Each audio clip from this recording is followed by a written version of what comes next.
بسم اللہ الرحمن الرحیم اللہم صلی علی سیدنا محمد وعلی آل سیدنا محمد وصحبہ سیدنا محمد وبارک وسلم۔ آج کا ہمارا ٹاپک ہے عیسائیت بطور شہنشاہی مذہب۔ اس میں پھر ہم دیکھیں گے قسطین اول کا کردار اور ماں بعد جو رومی بادشاہ ہیں ان کا کردار اس حوالے سے۔ تو بات ذہن نشین کر لیں کہ ہمارا جو لیکچر نمبر 28 ہے یہ ساری کی ساری تقریباً وہی ڈیٹیل ہے، کچھ چیزیں تھوڑی بہت یعنی یہ الفاظ کا تھوڑا بہت ہیر پھیر ہے، باقی چیزیں تقریباً وہ 28 لیکچر نمبر جو ہے وہ اس کو ذرا فوکس کریں۔ اب یہ یعنی 30 یعنی آج کا 30 اور پھر اگلا جو ہوگا 31، اس میں تھوڑی سی باتیں کوئی نئی شامل ہوں گی، باقی تقریباً وہی باتیں ہیں، اس میں وہی پاپائیت ہے۔ اچھا، پھر قسطنطین اعظم جو ہے وہ نیکیا کی کونسل، اچھا پھر قسطنطین سے گریگوری تک کا وہ پھر تاریخ زمانہ، قرون وسطیٰ، باقی چیزیں ہم دیکھیں گے۔ تو ہم اس طرف آتے ہیں عیسائیت بطور شہنشاہی مذہب۔ یہ اسکرین کے اوپر دیکھیں مقاصد، پھر آگے ہے قسطنطین اول، اس کا کردار۔ یہ 306 عیسوی عیسائیت کی تاریخ میں بڑا خوشگوار سال ہے، اس لیے کہ اس سن میں شاہ قسطنطین اول روم کا بادشاہ مقرر ہو گیا تھا اور اس نے عیسائی مذہب قبول کر کے اسے ہمیشہ کے لیے مستحکم کر دیا۔ یہ پہلا موقع تھا کہ سلطنت کا حکمران عیسائیوں پر ظلم توڑنے کی بجائے ان کے مذہب کی تبلیغ کر رہا تھا۔ اس نے قسطنطنیہ، سور، یروشلم اور روم میں بہت سے کلیسا تعمیر کیے اور عیسائی علماء کو بڑے بڑے اعزاز دے کر انہیں مذہبی تحقیقات کے لیے وقف کر دیا، اور اسی وجہ سے اس کے عہد سلطنت میں اطراف و اکناف کے عیسائی علماء کی بڑی بڑی کونسلیں منعقد ہوئیں، جن میں عیسائی نظام عقائد کو باضابطہ مدون کیا گیا۔ اس سلسلے میں نیکیاوی کونسل بنیادی اہمیت کی حامل ہے، جو 325 میں نیکیا کے مقام پر منعقد کی گئی تھی۔ اس کونسل میں پہلی بار تثلیث کے عقیدے کو مذہب کا بنیادی عقیدہ تسلیم کیا گیا اور اس کے منکر مثلاً آریوس وغیرہ کو مذہب سے خارج کر دیا گیا۔ اسی موقع پر پہلی بار عیسائی عقائد کو مدون کیا جو عقیدہ اتحادی شیس کے نام سے مشہور ہے۔ اگرچہ نیکیا کی اس کونسل نے مذہب کے بنیادی عقائد کو مدون کر دیا تھا، لیکن یہ عقائد کچھ اس قدر مبہم اور گنجلک تھے کہ ان کی تعبیرات میں عرصہ دراز تک شدید اختلاف جاری رہا، اور اس اختلاف کا فیصلہ کرنے کے لیے مختلف مقامات پر علماء عیسائیت کی بڑی بڑی کونسلیں منعقد ہوتی رہیں، یعنی عیسائی علماء کی بڑی بڑی کونسلیں منعقد ہوتی رہی۔ چوتھی اور 5ویں صدی میں یہ مباحث اپنے شباب پر تھے، اسی لیے اس زمانے کو عیسائی مورخین عہد مجالس یعنی ایج آف کونسلز یا عہد مباحثات کہتے ہیں، یعنی عہد مجالس یا عہد مباحثات یہ کہا جاتا ہے۔ یعنی قسطنطین اول کا کردار کیا تھا اس حوالے سے کہ اس نے اہم کام کیا، یعنی عیسائیت قبول کر کے اس کو مستحکم کرنے کے لیے عیسائیوں کے اوپر ظلم توڑنے کے بجائے یعنی ان کے مذہب کی تبلیغ کی، اور پھر اطراف و اکناف کے عیسائی علماء کی کونسلیں منعقد کرائیں اور عیسائی عقائد کو مدون کیا گیا۔ یہ تھا کس کا؟ قسطنطین اول کا کردار۔ اس سے پہلے گویا کہ وہ نیرو کا، یعنی جس کو کہا جاتا ہے نا یہ ایک دور مظلمہ تاریخ دور. اس کو آگے جا کے میں اگلا جو لیکچر ہے اس میں ساری ڈیٹیل آ رہی ہے. تو اب آتا ہے مابعد رومی بادشاہ، ان کا کردار ہے. یعنی 313 سے 539 تک کے عرصے میں عیسائی مذہب سلطنت روما پر چھا چکا تھا. اگرچہ بت پرستی کے مذہب اس کے حریف بنے رہے، لیکن سلطنت میں عیسائی مذہب ہی کو عام رواج ہوا، اور اس عرصے میں سلطنت روما کی مقننہ، یعنی وہ جو لیجسلیشن، سلطنت روما کی مقننہ بھی مذہب سے بے حد متاثر ہوئی. اس زمانے کی عام ترین خصوصیت کہ اس دور میں عیسائیت 2 سلطنتوں میں تقسیم ہو. ایک سلطنت مشرق میں تھی جس کا پایتخت قسطنطنیہ، اور اس میں بلقان، یونان، ایشیائی کوچک، مصر اور حبشہ کے علاقے شامل تھے، اور وہاں کا سب سے بڑا مذہبی پیشوا بطریق کہلاتا تھا. اور دوسری سلطنت مغرب میں تھی جس کا مرکز بدستور روم تھا، اور یورپ کا بیشتر علاقہ اسی کے زیر نگین تھا، اور وہاں کا مذہبی پیشوا پوپ یا پاپا کہلاتا تھا. ان دونوں سلطنتوں اور مذہبی طاقتوں میں شروع ہی سے رقابت قائم ہو گئی، اور ان میں سے ہر ایک اپنی مذہبی برتری منوانا چاہتی تھی. اس عہد کی دوسری خصوصیت یہ ہے کہ اس میں رہبانیت نے جنم لیا، جس کا بنیادی تصور یہ تھا کہ خدا کی رضامندی صرف دنیا کے جمیلوں کو خیر آباد کہہ کر حاصل کی جا سکتی ہے. نفس کو جس قدر تکلیف پہنچائی جائے گی، انسان خدا سے اسی قدر قریب ہوگا. اگرچہ اس رجحان کے اثر، یعنی یہ آگے جا کے رہبانیت کے حوالے سے ایک پورا چیپٹر آئے گا. رہبانیت، اس کا ارتقاء، ابتدائی صورت، سب سے پہلے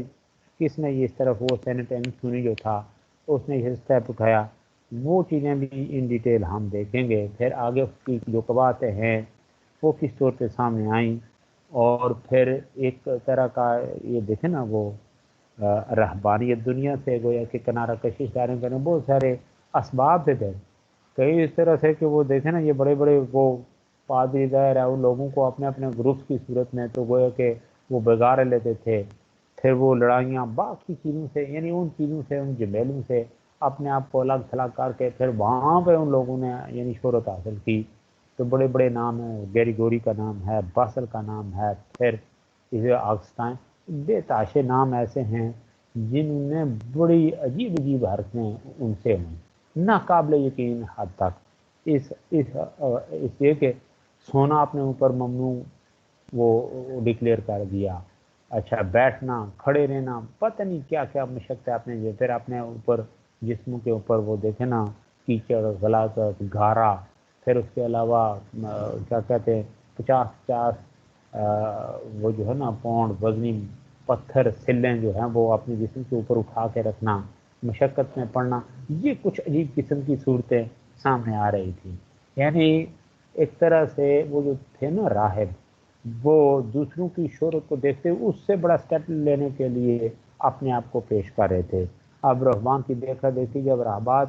تو یہ بھی ہمارا یہ الگ چیپٹر ہے. تو اس حوالے سے یہ میرے خیال میں اس دن 4th سیمسٹر والوں کو شکایت تھی کہ آواز درمیان سے بریک ہوتی ہے. اب میں ذرا اس کو کلیئر کر کے، اچھا چلیں. تو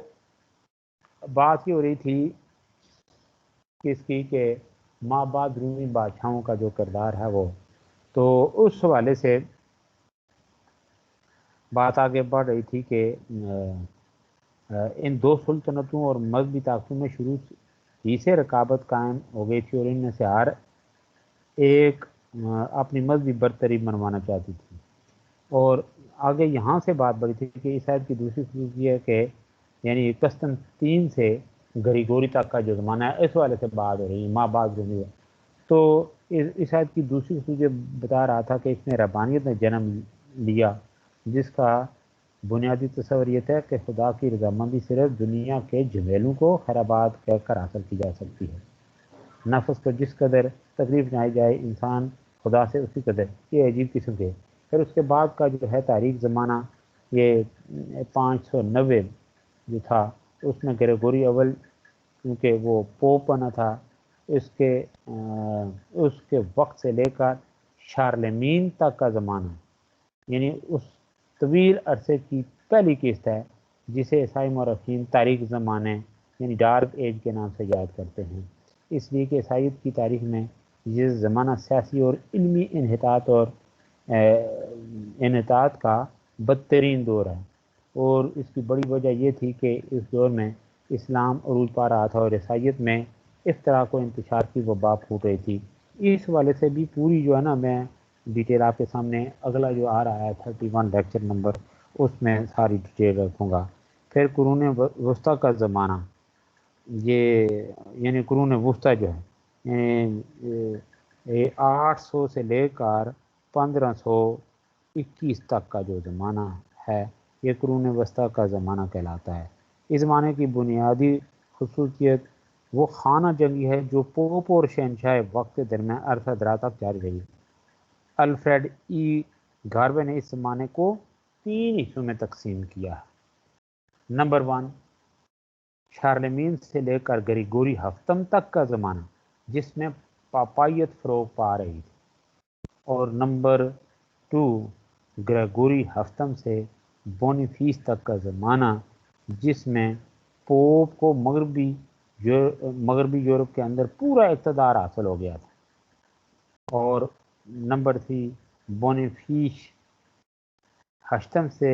عہد اصلاح تک کا زمانہ جس میں پاپائیت کو زوال ہوا اور اصلاح کی تحریکیں اٹھنا شروع ہوئیں۔ اور اس حوالے سے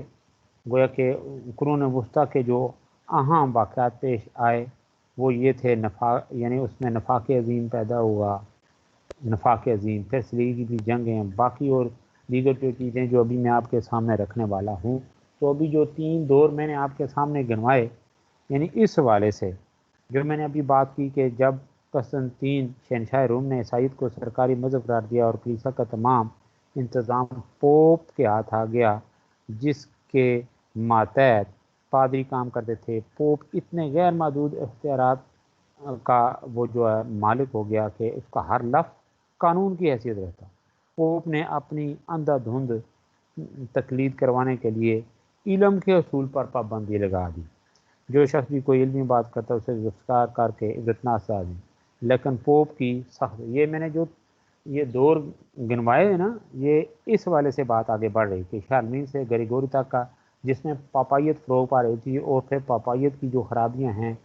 پھر وہ اس کے مظالم جو ہیں اس کی ڈیٹیل اس میں نے ابھی آپ کو بتایا کہ یہ ہمارا جو لیکچر تھا 28 اس میں نے ڈیٹیل رکھی تھی۔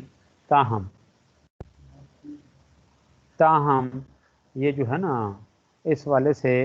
مزید ڈیٹیل آپ کے سامنے رکھ رہا ہوں، اور اگلا جو لیکچر ہوگا پھر کسی نہ کسی صورت میں کوئی باتیں ریپیٹ ہوں گی۔ تو بات یہ ہو رہی تھی کہ یہ اس حوالے سے کہ جو شخص بھی کوئی علمی بات کرتا اس کو گرفتار کر کے عبرتناک سزا دی جاتی، لیکن پوپ کی سخت سزاؤں کے باوجود علم کی روشنی پھیلتی چلی۔ پوپ کے غیر محدود اختیارات کی وجہ سے گرجوں کی حالت اور پادریوں کی اخلاقی حالت نہایت ہی خراب تھی، وہ اس میں بتا چکا ہوں۔ اور یہ اب یہ لوگوں کے کمنٹ سے جو جس کی طرف یعنی تمیدی طور پہ بات کر کے بات آگے بڑھا کے پھر لوگوں کے وہ کمنٹس کے اس دور میں یعنی پوپ کے جو مظالم تھے، بد اخلاقی، جس بد اخلاقی کا یعنی عوام شکار تھے، اچھا، اور پوپ اس والے سے ان کے گناہوں کی معافی نام میں لکھ دیتا، وہ صورتحال آپ کے سامنے رکھی ہیں کہ لوگوں کے کمنٹس اس والے سے کس طرح کے تھے جو اس زمانے کے بڑے بڑے یعنی جو ریئیکٹ جن لوگوں نے کیا۔ تو اس حوالے سے جو شخص پوپ سے معافی نامہ وہ یہ تصور تھا کہ حاصل کر لے گا وہ خدا کے محاسبہ سے بچ جائے گا، اور معافی نامہ کی عام عبارت جو تھی وہ یہ ہوا کرتی تھی کہ تم پر خداوند یسوع مسیح کی رحمت ہو، وہ تمہیں اپنے مقدس ترحم سے تمام گناہوں کی پاداش سے آزاد کر دے۔ میں اس کی اور اس کے بابرکت شاگرد پیترس، پولوس اور مقدس پوپ کی اس سند پوپ کی بات چل رہی ہے، اور مقدس پوپ کی اس سند کی روح سے جو مجھے انہوں نے عطا فرمائی تمہیں آزاد کرتا ہوں۔ سب سے پہلے کلیسا کی تمام ملامتوں سے، خواہ وہ کسی بھی شکل میں ہوں، پھر تمہارے آرے گناہ یعنی اور حدود شکنی اور زیادتی سے خواہ وہ کیسے ہی محب اور شدید کیوں نہ ہو، اور میں وہ سزا تم سے اٹھا لیتا ہوں جو تمہیں تمہارے گناہوں کی پاداش میں جہنم میں ملنے والی تھی، تاکہ تم جب مرو تو جہنم کے دروازے تم پر بند ہوں اور جنت کی راہیں کشادہ باپ بیٹے اور روح القدس کے نام پر۔ معافی ناموں کی فروخت کے لیے ایجنٹ کریا کریا اور گاؤں گاؤں آوازیں لگایا کرتے تھے، آؤ بڑھو، جنت کے دروازے کھل رہے ہیں، اگر تم اب بھی داخل نہ ہوگے تو کب داخل ہوگے؟ تم 12 پنس کے عوض اپنے باپ کی روح کو جہنم سے نکلوا سکتے ہو، کیا تم ایسے ناخلف ہو کہ اپنے باپ کے لیے اس قدر سستی جنت بھی نہیں خرید سکتے؟ اگر تمہارے پاس اور کچھ نہیں، فقط ایک کوٹ ہے تو وہی اتار دو، تاکہ اس گراں قدر جو ہے نا متاع بے بہا یعنی اس کو خرید سکو۔ اچھا، اس حوالے سے میں نے ابھی بتایا تھا کہ وہ جو آکسفورڈ ہے اس کا چانسلر، یعنی وہ اس کے کومنٹس کیا ہیں اسی حوالے سے کہ آج کل گناہگار ہر جگہ یہ کہتے ہوئے سنائی دے رہے ہیں کہ میں اس کی کوئی پرواہ نہیں کرتا کہ میں خدا کے حضور کتنے گناہ کرتا ہوں۔ دیکھیں، میرا توجہ کریں اس کے اوپر، اس لیے کہ میں ہر وقت بلا وقت ہر گناہ اور ہر جرم کے لیے معافی نامہ خرید سکتا ہوں، کبھی 4 پنس کے عوض، کبھی جوئے کے ایک داؤ کی قیمت کے بدلے، اس لیے کہ ان معافی ناموں کے بیچنے والے ہر جگہ دکھائی دے رہے ہیں، یعنی میں جس جگہ چاہوں جہاں چاہوں وہ میں لے سکتا ہوں۔ جس طرح آپ کے پاس بیلنس ختم ہو جائے، جائیں کسی بھی وہ دیکھیں گے وہ جو یہ کام کرتے ہیں، مثلا وہ بیلنس ڈالتے ہیں یا وہ کارڈ دیتے ہیں، چاہے وہ ٹیلی نار کا ہے چاہے، تو یہ کچھ صورتیں تھیں نا، گویا کہ اس زمانے میں یہ اس طرح کے سینٹر تھے ہر جگہ پہ، تو جہاں معافی نامے بکتے تھے، اس لیے ان معافی ناموں کے بیچنے والے ہر جگہ دکھائی دے رہے ہیں، اور وہ انہیں کبھی 2 پنس میں اور کبھی ایک جام شراب کے بدلے یا جوئے میں ہاری ہوئی رقم کے معاوضہ میں اور چاہے خواہ کسی رنڈی کے خرچہ کے عوض بیچ دے۔ چانسلر اس کے علاوہ نظام کلیسا کے متعلق اس کا ذکر ان الفاظ میں کرتا ہے، یعنی اوپر جو آکسفورڈ کا جو چانسلر تھا، تو اس حوالے سے مزید کیا اس کے کمنٹس ہیں کہ جس عہد میں کلیسا سیاسی طور پر صاحب اقتدار رہا، وہی عہد سب سے زیادہ بدمعاشیوں کے لیے بدنام رہا۔ اس کے علاوہ منکن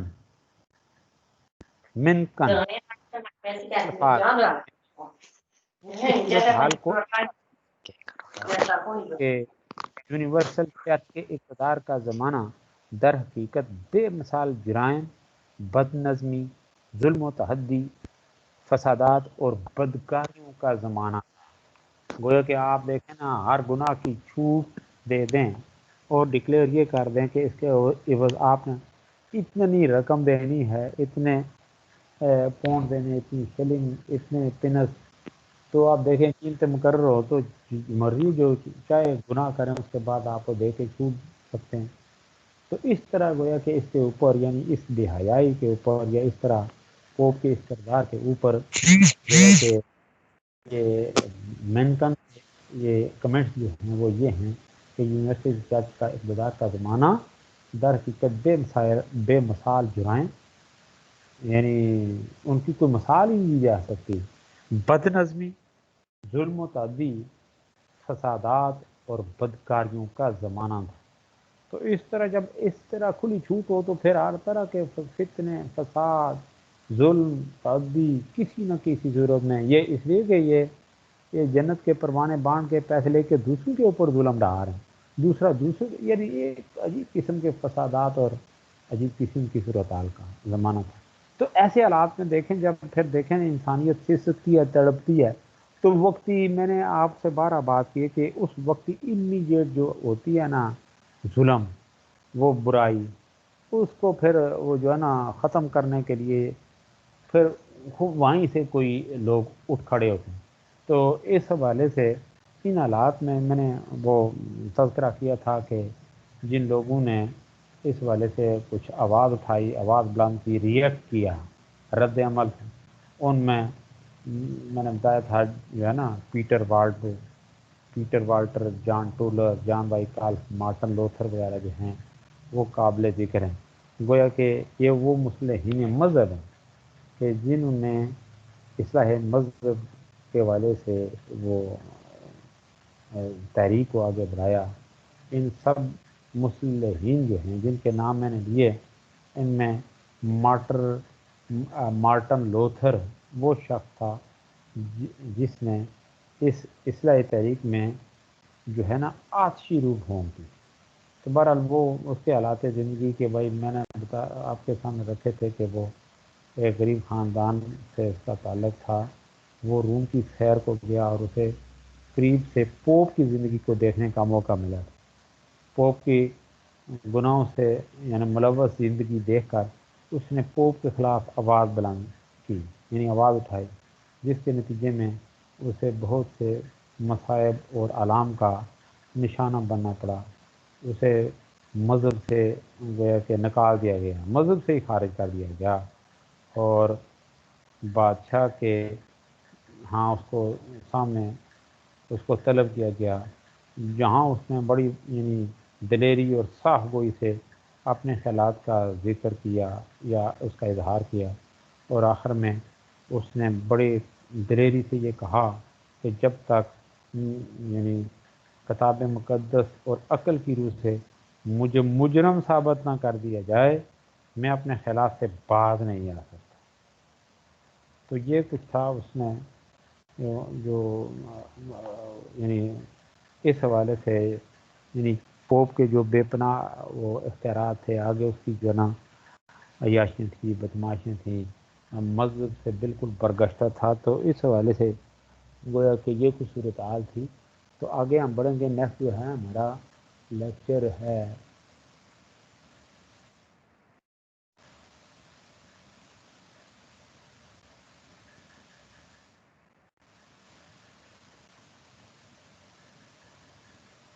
اسی سے ریلیٹڈ. ہاں ٹھیک ہے، یہ تو کر چکے ہیں.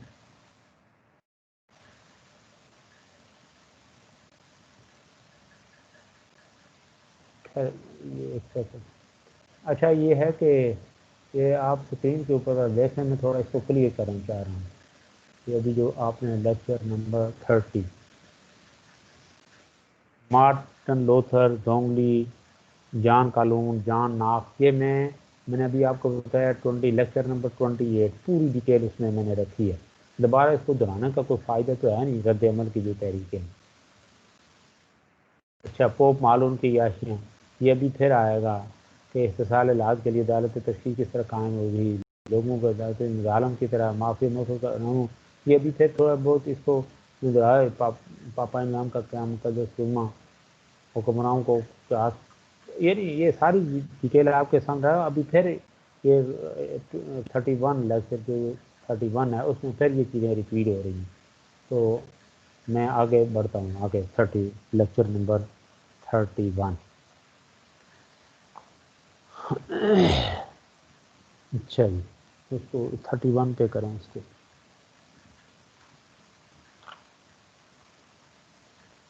نیکیا کی کونسل، اس میں ساری چیزیں پھر دوبارہ ریپیٹ ہوں گی.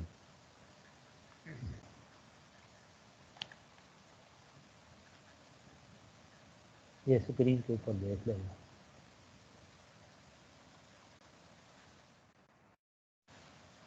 آبجیکٹیو نیکیا کی نہیں، یہاں پہ ذرا توجہ آپ کی. ابھی میں نے اس کے حوالے سے بات کی تھی نا کہ یہ پہلی، دوسری، تیسری اور پھر باقی جو مجالس وہ کہ کثرت سے یہ قسطنطین اول جو تھا جس کے بارے میں ابھی میں نے بات کی ہے کہ وہ یعنی قسطنطین اول کا جو زمانہ تھا یہ عیسائیت کی تاریخ میں یعنی 306 عیسائی تاریخ کا. اس والے سے میں نے بات کی تھی کہ یہ عیسائی ہسٹری میں یہ بڑا خوشگوار سال ہے، اس لیے کہ اس سن میں شاید قسطنطین اول جو تھا وہ روم کا بادشاہ مقرر ہوا اور اس نے عیسائی مذہب قبول کر کے اسے ہمیشہ کے لیے مستحکم کر دیا تھا۔ پھر اس کے بعد یعنی اس سلسلے میں نے آپ کو بات کی کہ یعنی نیکیاوی کونسل جو تھی وہ 325 میں نیکیا کے مقام پر مقرر، اور اس کونسل میں پہلی بار تصنیف عقیدے کو مذہب کا بنیادی عقیدہ تسلیم کر دیا گیا اور اس کے منکر مثلا آریوسواروں کو مذہب سے خارج کر دیا۔ چونکہ دیکھیں نا اس زمانے میں مختلف مقامات پر عیسائیت کی بڑی بڑی کونسلیں منعقد ہوئی تھیں، اس لیے یعنی چوتھی اور 5ویں صدی میں یہ مباحثے اپنے شباب پر تھے، اس لیے اس زمانے کو عیسائی مورخین عہد مجالس یا عہد مباحثات کہتے ہیں، یہ میں نے بات کی۔ تو پھر میں نے کہا یہاں پہ اس کی ریپیٹیشن ہے کہ اس کونسل میں یعنی یہاں پہ کیا ہوتا ہے کہ تصنیف کے جو حامی ہوتے ہیں ان کو کامیابی ہوتی ہے اس نیکیا کی مجلس کے نتیجے میں۔ یعنی 325 میں رومی سلطنت کے ایک شہر نیکیا میں مشرق و مغرب کے بڑے بڑے پادری جن کی تعداد 2048 اس کے لگ بھگ تھی، رومی بادشاہ قسطنطین کے حکم سے جمع ہوئے۔ اس اجتماع کی غرض و غایت یہ تھی کہ عیسائیت کے عقائد و افکار کا تعین کیا جائے اور ان کی وضاحت کی جائے۔ نیکیا کی اس مجلس کو کلیسا کی تاریخ میں بڑی اہمیت حاصل ہے۔ اس میں عیسائی حلقوں کے باہمی اختلافات کو دور کرنے کی کوشش کی گئی۔ اچھا جی، متون و صحائف کی چھان بین ہوئی اور ان کے درجہ اسناد کے بارے میں دور رس فیصلے کیے گئے۔ نیز کوشش کی گئی کہ عیسائیت کو ایک نظام و عقائد کی حیثیت سے دنیا کے سامنے پیش کیا جائے۔ موجودہ عیسائیت کے افکار کا تانا بانا جن عناصر سے تیار ہوا، ان میں نیکیا کی اس مجلس کے فیصلوں کو خاص مقام حاصل ہے۔ یہی وہ اجتماع تھا جس میں توحید کے حامیوں کو یعنی شکست سے دوچار ہونا پڑا اور تثلیث کے حامی کامیاب رہے۔ یہ ہے نمبر 1 پہ تثلیث کے حامی کی کامیابی، یعنی توحید کے حامی کو شکست سے دوچار ہونا پڑا اور تثلیث کے حامی کامیاب رہے۔ اس اجتماع کے بعد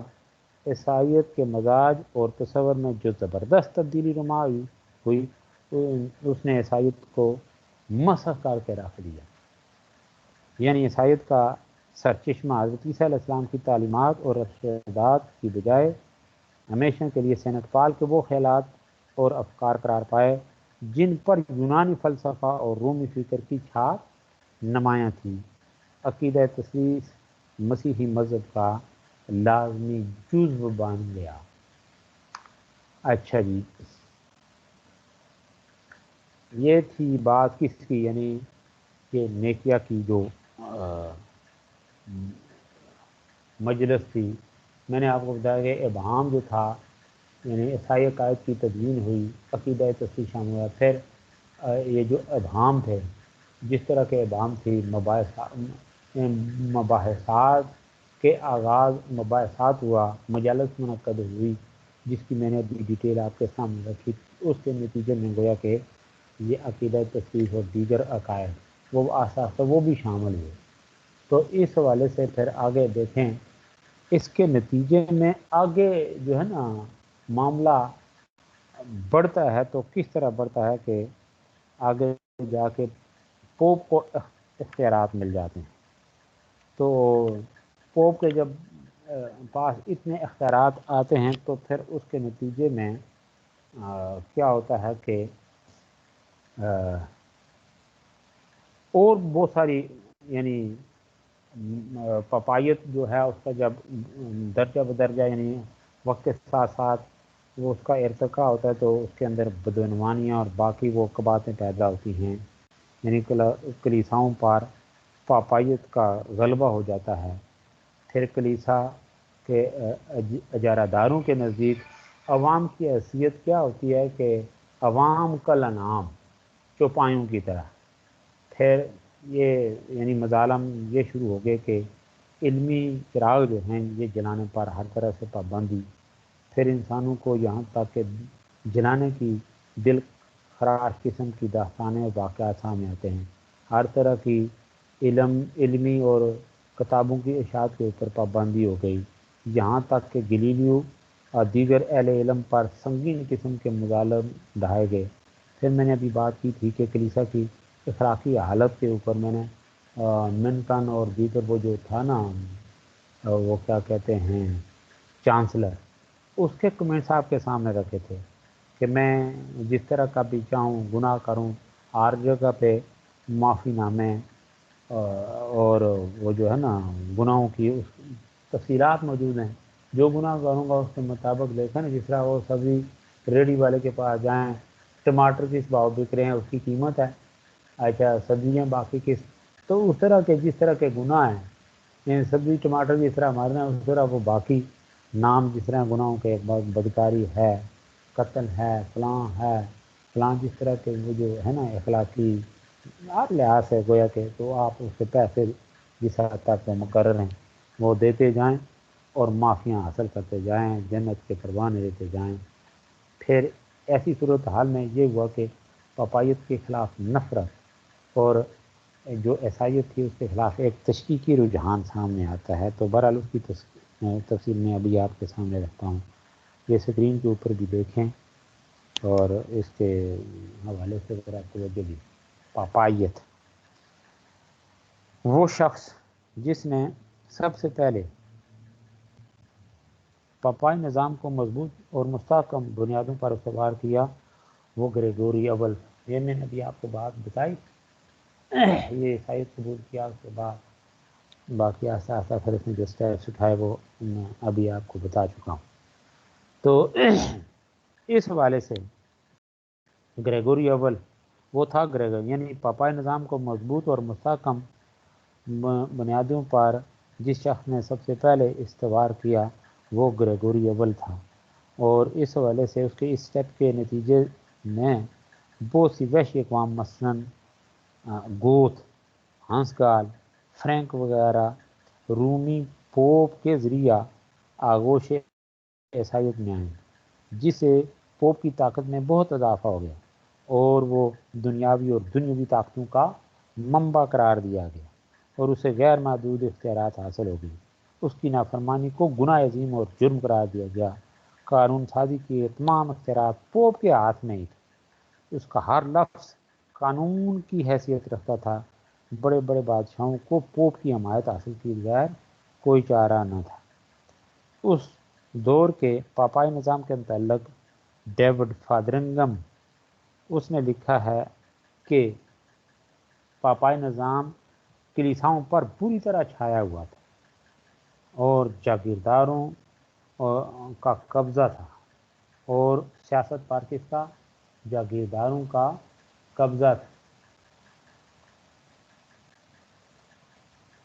اچھا جی، دونوں آزادی اور حریت کے جانی دشمن تھے۔ ظاہری اختیارات یعنی ظاہری اختیار سے دونوں میں ایک زبردست مشابہت تھی، وہ یہ کہ سربراہ مملکت مطلق العنان تھا، جس کی ماتحتی میں سرداروں، افسروں اور فوجیوں کا ایک لمبا سلسلہ ہوتا تھا جو اپنے آقا کی ہر مرضی کے لیے تیار رہتے تھے، اور عوام کی حیثیت اس علاقہ کے مال و اسباب سے تھوڑی بہتر ہوتی تھی جس سے ان کا تعلق ہوتا تھا۔ زمانہ امن میں بھی اپنے افسروں کے اشارے سے ہر قسم کا کام انہیں انجام دینے پڑتے تھے، ہر قسم کے کام انہیں انجام دینے پڑتے تھے۔ بے شمار جنگوں میں حصہ لینے پر انہیں مجبور کیا جاتا تھا۔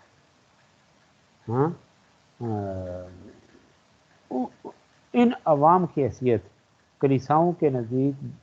یہ بھی اس سے زیادہ نہ تھی کہ ان کو کوئی یعنی روحانی اور یعنی کسی طرح کے حقوق حاصل ہوتے، یعنی کسی طرح کے حقوق حاصل تھے۔ ان کی حالت بھیڑ بکریوں کی سی تھی جن کے کھانے کا انتظام تو نہ کیا جاتا لیکن ان کی اون کاٹ لی جاتی۔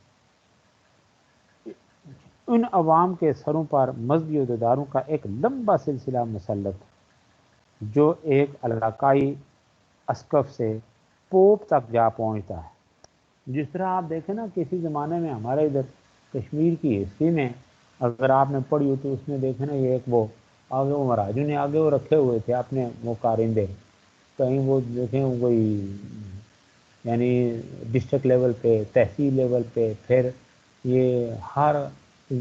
وہ گاؤں میں آگے رکھے جس کو نمبر, پھر وہ کلیکشن کرتا تھا, یعنی جو کچھ ٹیکس وغیرہ امپورٹ کرتے تھے بیچارے غریب لوگوں کے اوپر, تو وہ ٹیکس کلیکٹ کر کے پھر اوپر تک یعنی مہاراجے تک وہ پہنچاتے تھے. تو یہ کچھ گویا کہ اس کی ایک جھلک ہلکی سی اس زمانے میں ہم نے کوئی ہسٹری میں پڑھا, کوئی لوگوں سے سنا کہ اس حد تک پھر لوگوں نے ریئیکٹ کیا. یہی ہوتا ہے ظلم کا نتیجہ, یہ ہوتا ہے کہ لوگ پھر برداشت کر کے پھر جب قوت برداشت جواب دے جاتی ہے تو پھر اس وقت ریئیکٹ کرنا شروع کر دیتے ہیں. شاید اس ریئیکشن کے نتیجے میں ان کو اپنی جان سے یاد ہونا پڑے. تو بات یہ ہو رہی تھی کہ ان کی حالت بھیڑ بکریوں کی سی تھی جن کے کھانے کا انتظام تو نہ کیا جاتا لیکن ان کی اون کاٹ لی جاتی. ان عوام کے سروں پر مذہبی اداروں کا ایک لمبا سلسلہ مسلط تھا. اچھا یہ پوپ خود کو پطرس کا جانشین اور حضرت عیسیٰ کا نائب کہتا اور اس سلسلہ میں وہ ایسے امور انجام دیتا اور اس اقتدار کا مالک ہوتا جو ربانی تو ہو سکتا ہے لیکن کسی فانی انسان کے لیے سزاوار ہے. یعنی عجیب. اچھا پھر یہ تھا کہ پوپ نے اپنے غیر فطری نظام کو چلانے کے لیے, یہ نمبر 3 پہ دیکھیں, فطری نظام کو چلانے کے لیے علم کے چراغ کو نہ جلنے دیا. یعنی یہ جو پوپ جو تھا اس نے اپنے غیر طبی جو نظام کلیسا تھا اس کو چلانے کے لیے علم کے چراغ کو نہ جلنے دیا. جو شخص بھی علمی اور عقلی بات کرتا اس کو گرفتار کر لیا جاتا اور اسے عبرتناک سزا دی جاتی. پاپا روم نے دین کے نام پر علماء پر جو مظالم ڈھائے وہ اتنے دردناک ہے جن کو پڑھ کر انسانیت کی پیشانی شرم و حیا سے یعنی ارتالود ہو جاتی ہے. شرم و حیا کے پسینے نہیں کرا. تو علم کی روشنی کو بجھانے کے لیے پوپ نے 1478 میں مجالس سے یعنی تفتیش و احتساب قائم کر دی. ان مجالس کا کام یہ تھا کہ جس شخص کو اس پر شبہ ہوتا کہ اس کا دل علم کی روشنی سے منور ہے اور دین کے بارے میں اپنی عقل سے کام لیتا ہے تو اس حوالے سے اس کو یعنی گرفتار کر دیا جاتا اور اسے عبرتناک سزا دی جاتی. اچھا اس کے علاوہ اس کو جرمانے سے لے کر زندہ جلا دینے کی سزائیں دی جاتی تھی. اس محکمہ نے یعنی 1477 سے 1808 تک دیکھ لیں 3,40,000 آدمی کو مختلف نوع کی سزائیں دیں. ان میں سے 32,000 انسان ایسے تھے جنہیں زندہ جلا دیا گیا. یہ میں نے بتایا آپ کو ابھی کہ 28 لیکچر نمبر 28 میں یہ تقریباً میں مختلف اس طرح کے واقعات وہاں پہ بھی بیان کر چکا ہوں. تو اسپین کے محکمہ تفتیش و احتساب نے جب اپنی پہلی سالگرہ منائی تو بڑے تمطراق سے یہ اعلان کیا کہ 12 مہینے میں 2,000 آدمی کو نظر آتش کیا گیا اور 17,000 کو بھاری جرمانے اور حبس دوام کی سزائیں دی گئی. اسی طریقے سے پادری تارکوئی میڈا اچھا کیسٹیل اور گیان کا صدر محتشم اس پر 18 برس ان کو اور 96,321 انسانوں کو المناک سزائیں دی. اس درندہ صرف انسان نے صرف زندہ انسان نہیں بلکہ اس نے 6,860 قدیم علماء اور حکماء کی مورتیاں بنوائیں اور انہیں نظر آتش کر کے اپنے آتش کے غضب کو اس قدر صفاق اور یہ کچھ اس کو کہا جاتا ہے نا کہ بھائی یہ ذرا اپنے اگر عیسائیت اور یہودیت اپنے اگر ہسٹری کی طرح جائے دیکھے کہ یہ ہیں کیا پھر ان کو اپنی ہسٹری کا پتہ ہے بھی لیکن یہ ہے نا کہ تاثر جب انسان وہ تعصب کی اینک رکھ لے تو پھر اس کو اس کے علاوہ کچھ نہیں نظر آتا کہ برائی کو بھی وہ اچھائی اپنی اور برائی اچھائی وہ بھی اس کو برائی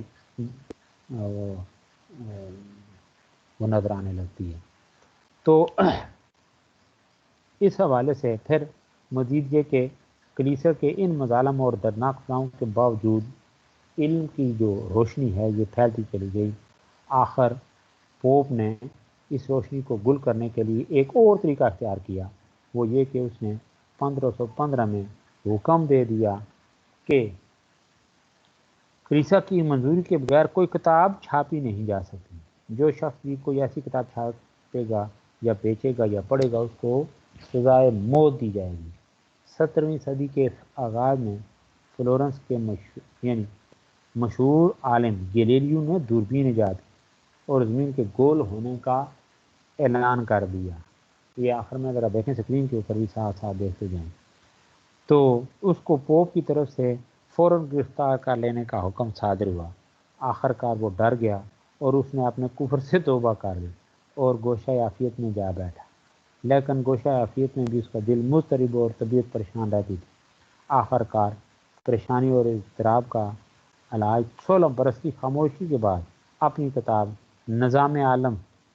یعنی یہ کتاب اس کی اشاعت میں جو ہے نا کیا۔ اس کتاب میں زمین کے گول ہونے کے دلائل دیے۔ گلیلیو کی اس گستاخی پر اس کو گرفتار کیا گیا اور دردناک سزاؤں کی دھمکی دی گئی، لیکن اس دفعہ خمار اور نشہ تھا اس پر کہ کوئی بھی سنگین سزا کی دھمکی میں یعنی کوئی بھی سزا جو تھی یا دھمکی وہ اس کو ڈرا نہ سکی، یعنی اس سے خوفزدہ نہ ہو سکا۔ آخر کار وہ قید خانہ میں سسک کر مر گیا، یعنی اس کو ہر طرح ڈرایا گیا کہ یہ چیزیں ہیں بھائی تیری، کہیں ہر چیز ممکن ہے، آگ میں جلا دیا جائے، کوئی وہ قتل کر دیا جائے یا یہ جیل میں ڈال دیا جائے، زندان قید خانہ جو ہے اس میں ڈال دیا جائے۔ چنانچہ جب قید خانے میں ڈال دیا گیا تو بیچارہ وہاں اس نے اپنی جان دے دی، اسی طرح تڑپ اور کلیسا اس نے پھر یہاں تک اس کے ساتھ ظلم برتا کہ اس کی لاش جو تھی وہ مسیحی قبرستان میں دفن نہ ہونے دی۔ دیکھیں نا کسی وقت جب یہ تو اسی طریقے سے اٹلی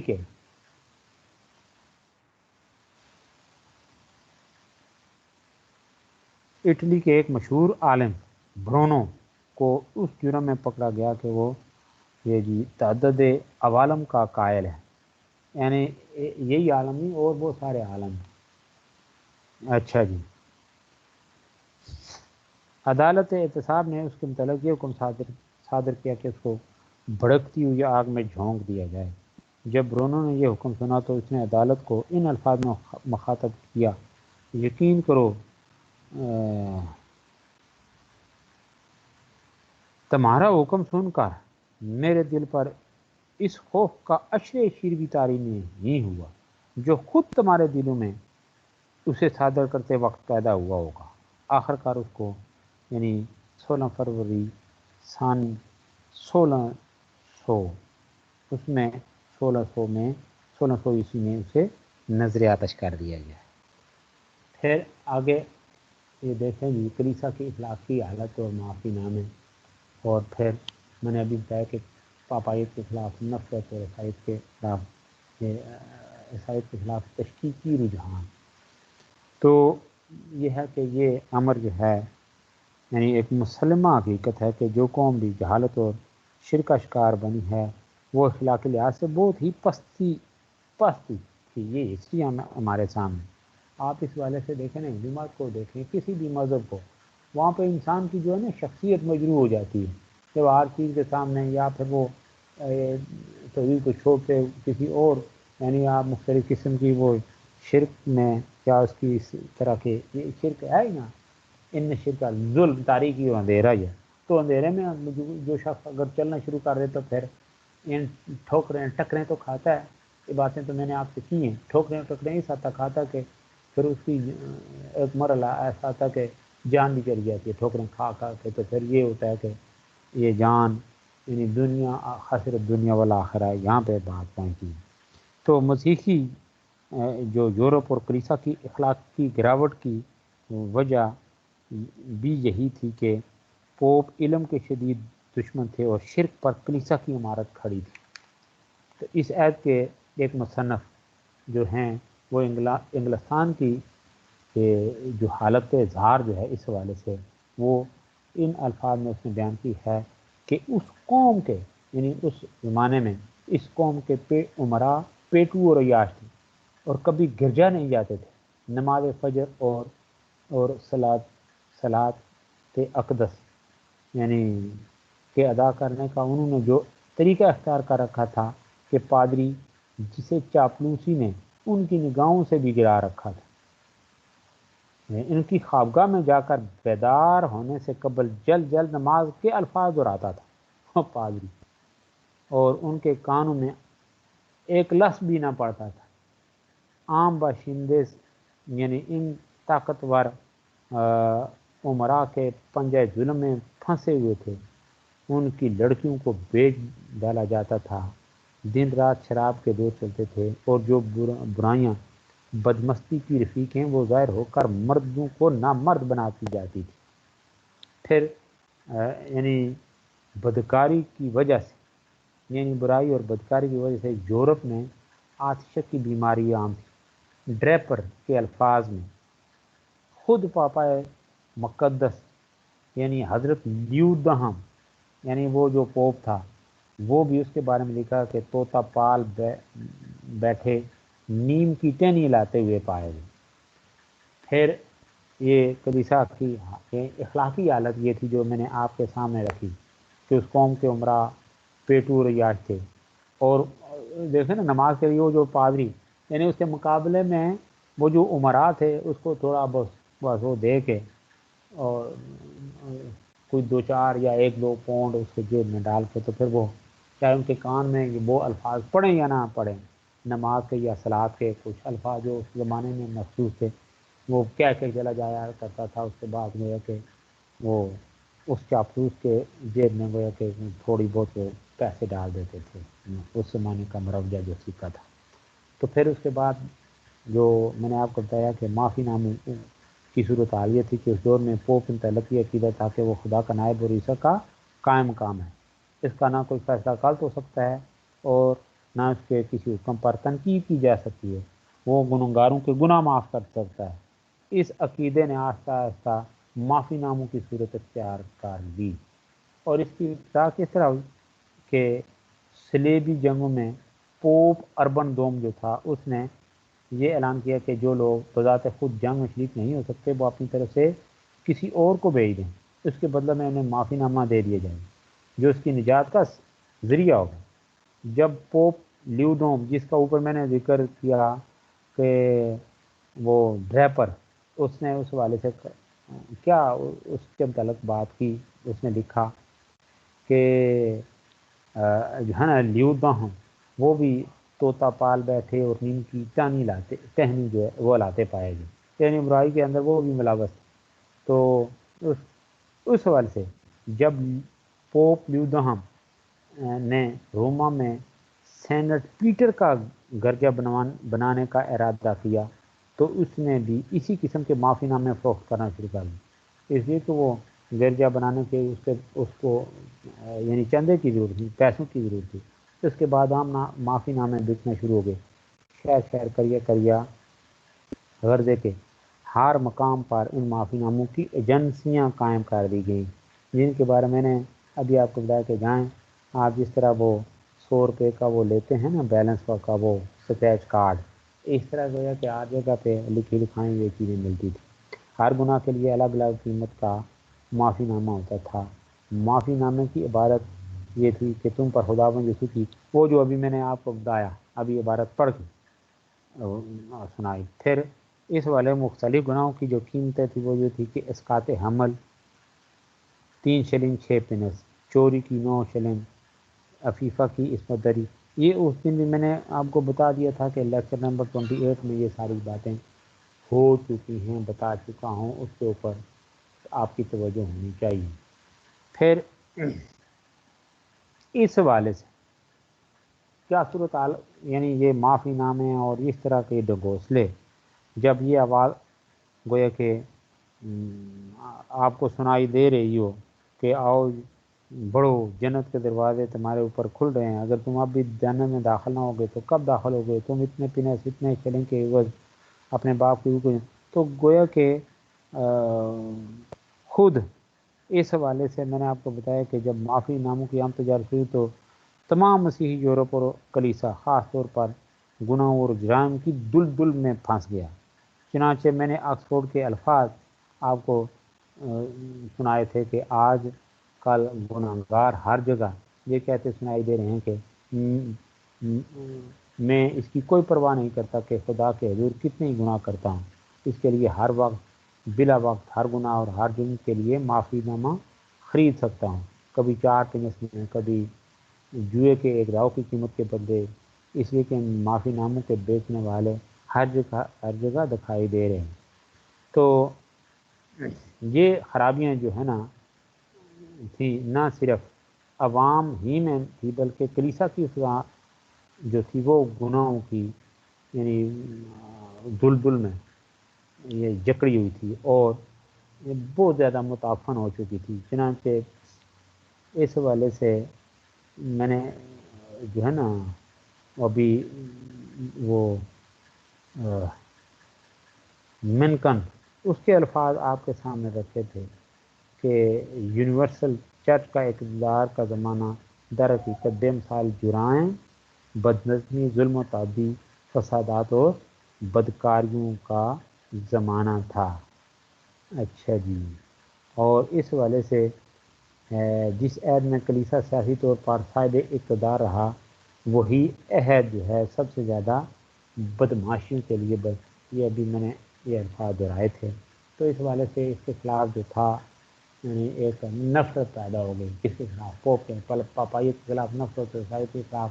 تشکیقی رجحان، یعنی بدکاریوں اور جرائم کی کثرت کا نتیجہ کیا ہوا کہ پادریوں کے خلاف نفرت کا جذبہ زور پکڑنے لگا اور عیسائیت کے خلاف شکوک و شبہات پیدا ہونا شروع ہو گئے۔ چنانچہ یعنی اس صورتحال میں چند حقیقت پسند اصل مصلحین کلیسا اور مسیح مسجد کی اصلاح کے لیے ایسے لوگ اٹھ کھڑے ہوئے جنہوں نے خاصا اس حوالے سے یعنی پروٹیسٹ کیا۔ ان کے نام میں نے ابھی آپ کے سامنے لیے بھی تھے کہ نمایاں نام پیٹر والٹر یا پیٹر والڈو، اچھا پھر جان ٹولر، جان وائیکال، مارٹن لوتھر وغیرہ ان کے نام میں نے لیے۔ تو اس والے سے ان کی میں پوری ڈیٹیل بھی آپ کے سامنے رکھ چکا تھا یہ لیکچر نمبر 28 میں، اس کو پھر رکھ چکا ہوں، تو اس کو پھر دوبارہ دیکھ لیں کہ یہ خاص طور پہ مارٹن لوتھر، اچھا اس کے بعد یعنی مارٹن لوتھر کے بعد کے جو مصلحین ہیں، زونگلی، اچھا پھر جان کالون، پھر جان ناکس، اس طرح کے اور جو ہے نا وہ عیسائی مذہب کے والے سے لوگوں نے یعنی وہ سامنے آئے اور اپنی خدمات پیش کی، تو پھر ان کے نتیجے میں ان کو مصائب کا سامنا بھی کرنا پڑا۔ تو یہ اس حوالے سے یہ لیکچر نمبر 28 وہ ذرا دیکھ لیں۔ تو یہ جو تھا نا آپ کا لیکچر نمبر 30 آج کا اور 31، اس کو لنک کریں 28 سے۔ تو اس حوالے سے کوئی کوشچن کرنا ہو تو آپ کر سکتے ہیں ابھی۔